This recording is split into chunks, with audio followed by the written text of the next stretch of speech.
Good morning and welcome to our devotional today entitled God's Son. Our text is found in Hebrews chapter 1 verses 1 through 3. This chapter is all about the Son. During our daily lives, we may lose sight of who Jesus is from a heavenly perspective. Let's take a moment to consider what these three verses tell us about Jesus. They begin by saying in the past, God spoke through the prophets, but now he speaks through the Son. Now, the Son was appointed heir of all things before creation. Through the Son, God created the universe.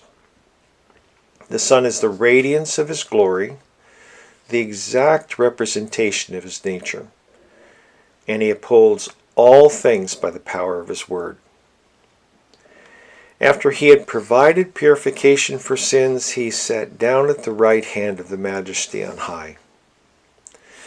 So the text speaks of different times when God did things in different ways. Before the creation, he appointed the Son as heir of all things, and the Son then created the universe. The text literally reads in its original, he created the ages. For a time he spoke to mankind through prophets. Now men hear the gospel, are saved by grace through faith, they're indwelt by his Spirit, and they're adopted as God's children. We couldn't go back to the old dispensation if we wanted to.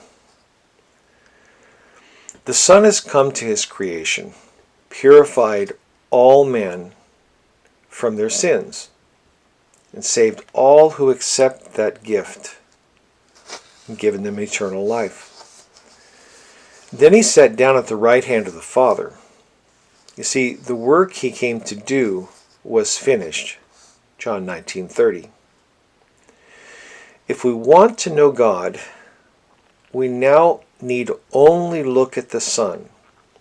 He is the radiance of his glory, the exact representation of his nature.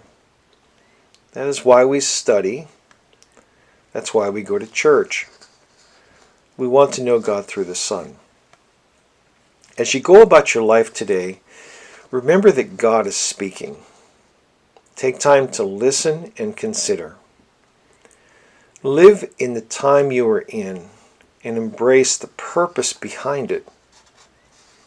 Don't miss this moment.